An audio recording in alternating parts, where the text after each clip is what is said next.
তো আমাদের আশেপাশে এরকম অনেকেই আছেন যারা কুরবানির মাংস দীর্ঘদিন ধরে ফ্রিজে রেখে রেখে খাওয়ার অভ্যাস আছে। তো আজকে আমরা জানবো দীর্ঘদিন ফ্রিজে মাংস রাখলে আসলে কি কি সমস্যা হতে পারে, কতদিন রাখা নিরাপদ এবং কিভাবে রাখলে সেটা ভালো থাকে। তো প্রথমে আমরা একটা মূল কথা বুঝি।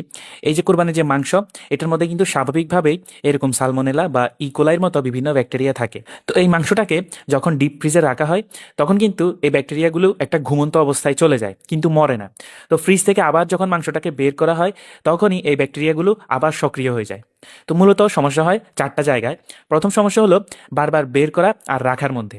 তো অনেকে কি করে, এরকম বড় প্যাকেট ফ্রিজ থেকে বের করে বরফ গলায়, এরপর সেখান থেকে কিছুটা রান্না করে বাকিটা আবার ফ্রিজে রেখে দেন। তো গবেষণায় প্রমাণিত এই বারবার বরফ গলানো আর ফ্রিজিং করার কারণে মাংসের ক্ষতিকর ব্যাকটেরিয়াগুলো খুব দ্রুত এরকম বংশবৃদ্ধি করে।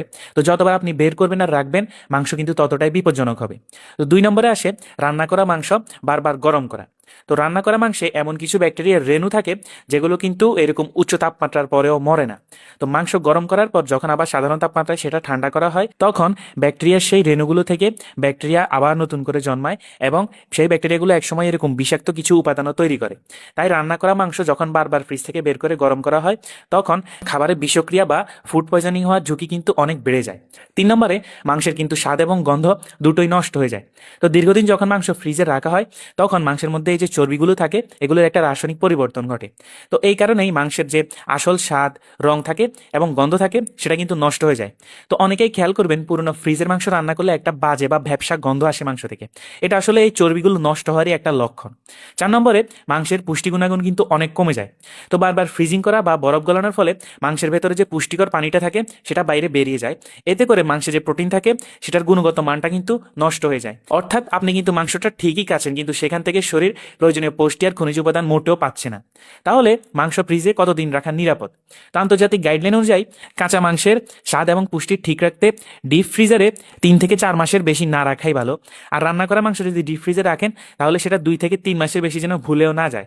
আর সাধারণ ফ্রিজে অর্থাৎ নর্মাল ফ্রিজগুলোতে রান্না করা মাংস 3-4 দিনের বেশি ভুলেও রাখবেন না। তাহলে সঠিক উপায়টা কি, কিভাবে আমরা ফ্রিজে রাখতে পারি?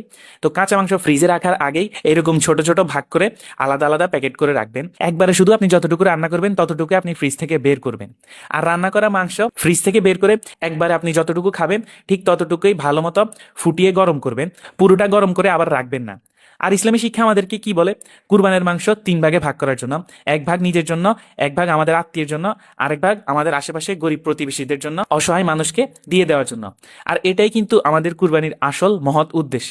তো আপনার এই কুরবানির ঈদ অনেক ভালো কাটুক, সবাই সুস্থ থাকবেন এবং নিরাপদ খাবার খাবেন।